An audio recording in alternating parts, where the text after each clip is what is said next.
So the main difference that South Carolina voters are going to see with the new system is the paper component. So the way you're going to start the voting process with these new machines is you're going to take your paper with the clipped side, go down here, insert it where you see these 3 green arrows. It should take it in, and then you'll get back to the part where you should be a little more familiar.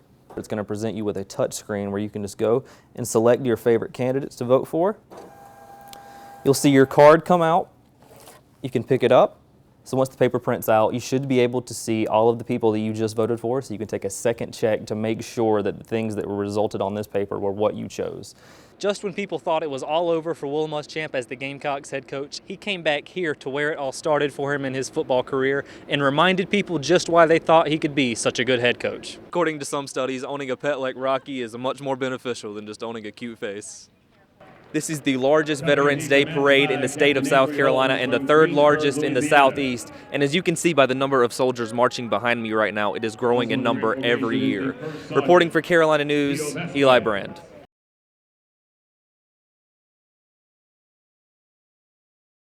He's been one of the most vocal candidates out there.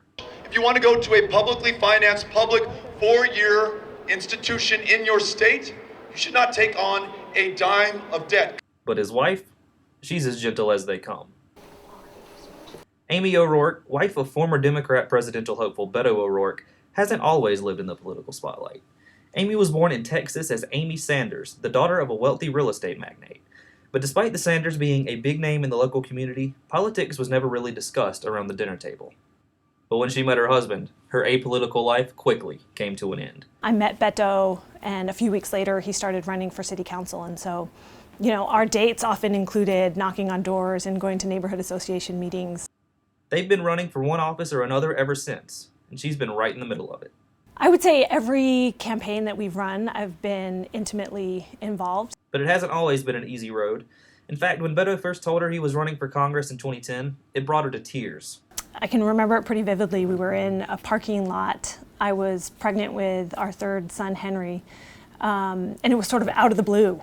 She worried Washington would change Beto, but the thing that brought her around was seeing the way that they could use Washington to make changes in their community. We really began to understand how our community could be better represented through very strong leadership in D.C., in the U.S. House. We decided to give it a shot. Beto announced his candidacy for president in March and just dropped out of the race in November. But a run for the highest office in the land was a completely different animal than this couple was used to. It was right here on this stage at the University of South Carolina where Beto O'Rourke laid out what his and Amy's plans would be if they entered the White House as President and First Lady of the United States. But in the end, the added responsibilities of making a run for the White House, including added travel time and added cost, ended up being too much, and the O'Rourkes ended their campaign. But Beto and Amy weren't the only O'Rourkes affected by the long and windy campaign trail, and the life lessons they were able to teach the youngest members of their family perhaps made it worthwhile in the end.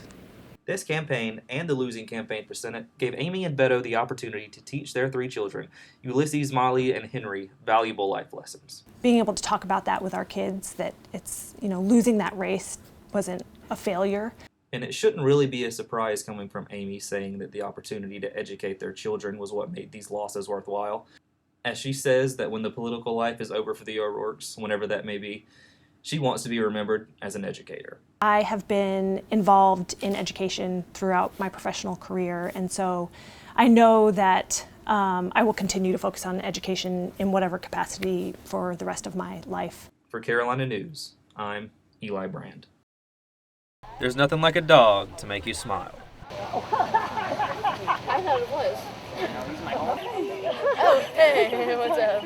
I got cable today, so. Oh, good. Since she got Rocky, Sandy Hulsman has been smiling a lot. You think? Sandy hasn't always been laughing this much, though. It actually wasn't too long ago that she was feeling pretty lonely. I'm retired, and of course an empty nester. The kids are out of the house, so I lived alone. So it can be kind of lonely. But since she got Rocky, he's done more for her than she could imagine. But with Rocky, it gives me a reason to get up in the morning, and he makes me smile all the time. So he saved my life, and he makes me happy. Sandy got Rocky from Palmetto Lifeline, a no-kill shelter in Columbia, and she tried just fostering him at first, but the way she describes it, that didn't work out too well. I've had Rocky for about a year and a half. I fostered him for a few days, and I failed. so I adopted him. Now she's a volunteer at Palmetto, where she helps at events like these, Dogs on Davis, to help spread the joy she's felt to others. I just love when the kids walk up and you can just see in their faces they get real bright and happy, and sometimes we bring them to tears because they miss their puppies. And that may help make a difference for many lives in the future. According to some studies, owning a pet like Rocky is much more beneficial than just owning a cute face. According to the Anxiety and Depression Association of America, 98% of pet owners consider their pet a member of the family. 74% say their pets improve their mental health, and 75% say they've seen their friends and family members' mental health improve since owning a pet. Dogs on Davis attendee Anna Gatch says her dog backs this up and made a huge difference in her life as she grew up. She was amazing. I grew up with her and moved around to different cities with her, so of course that's very important to me. Pets are awesome. For Sandy, she'll keep on volunteering and keep on smiling. For Rocky, well, he's doing his job just fine. Look at him. For Carolina News, Eli Brand.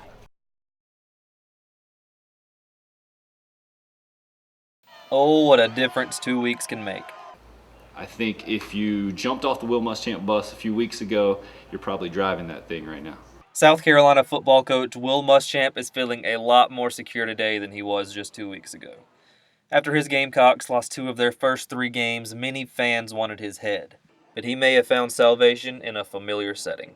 Just when people thought it was all over for Will Muschamp as the Gamecocks head coach, he came back here to where it all started for him in his football career and reminded people just why they thought he could be such a good head coach. After beating his alma mater and the third-ranked team in the country, the University of Georgia, 20-17, Muschamp is hearing a different tune from fans. Well, of course, after the North Carolina and the Missouri game, those are times where a lot of people, not just reporters, start looking up buyout terms, start looking up contract language. You don't see that as much anymore. Post and Courier sports writer David Cloninger also says winning cures all. You know, nothing cures a bad time like winning. So, you know, a lot of people are willing to look over some of the warts from the Georgia game just because it was a win.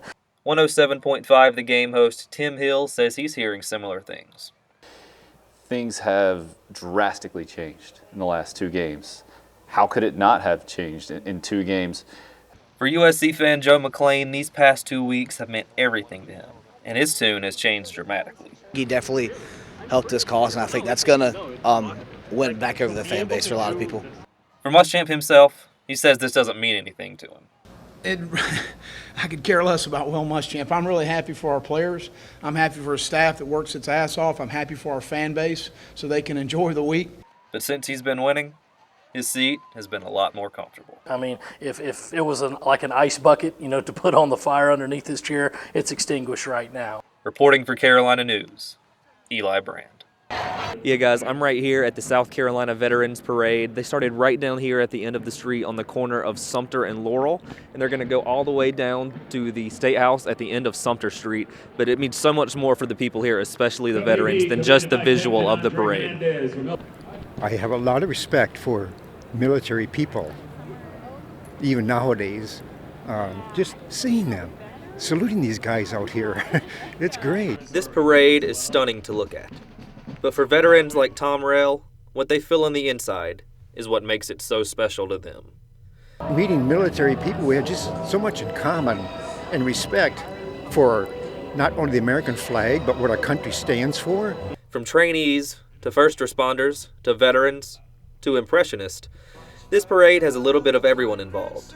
And many people here have a smile on their face. But it hasn't always been this way for returning veterans, including Tom. Tom is a Vietnam veteran and didn't receive any parades or welcoming parties when he returned to the U.S. Now that he gets to see parades like this honoring his service, it makes him feel that everything he sacrificed was worth it after all. I'm glad I did it. Yes, sir. Yep. For Columbia, this is the 4th decade the city has put on the parade, and they have no plans to stop honoring those that made one of the toughest sacrifices a person can make. This is the largest Veterans Day parade in the state of South Carolina and the 3rd largest in the Southeast. And as you can see by the number of soldiers marching behind me right now, it is growing in number every year. Reporting for Carolina News, Eli Brand.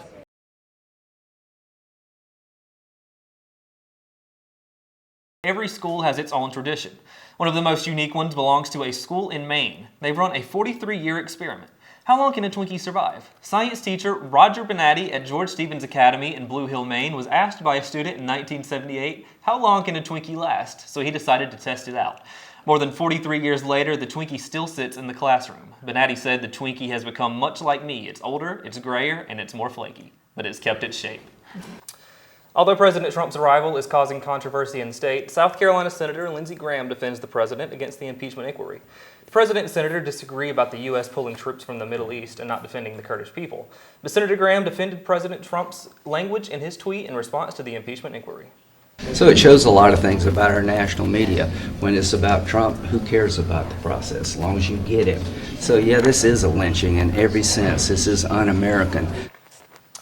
Senator Graham and President Trump are both up for re-election in 2020. We will keep you updated on the impeachment inquiry.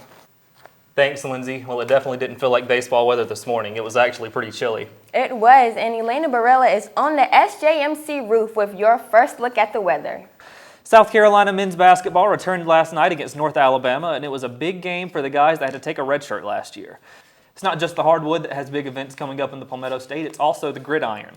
The South Carolina high school football playoffs will kick off tomorrow, and there are a lot of intriguing matchups. Starting in 5A, the top-ranked Dutch Fork Silver Foxes will host Chapin in their opening round matchup. Led by senior Ty Olenchuk, the Silver Foxes will look to stay undefeated on the season and claim another state title.